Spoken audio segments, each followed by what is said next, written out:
বন্ধুরা আমরা পার্ট 1-এ দেখেছিলাম যে এক পূর্ণিমার রাতে রাইস্টারের বাবা সেই বটগাছের নিচে চলে আসে আর বাবা সেই বটগাছের চারিদিকে আগুন জ্বালিয়ে মন্ত্র পড়তে শুরু করে।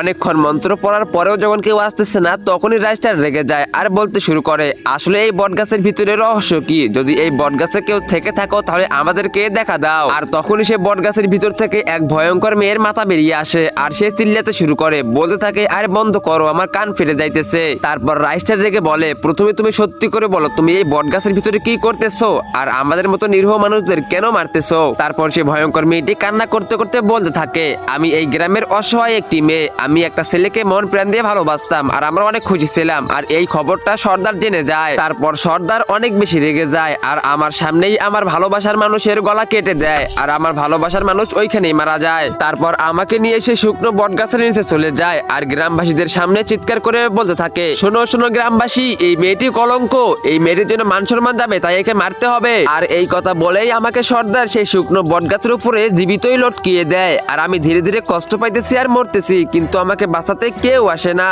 তো গাইস এরপর কি হয়েছিল সেটা তোমরা দেখতে পাবে পার্ট 3-তে। তো পার্ট 3 আরো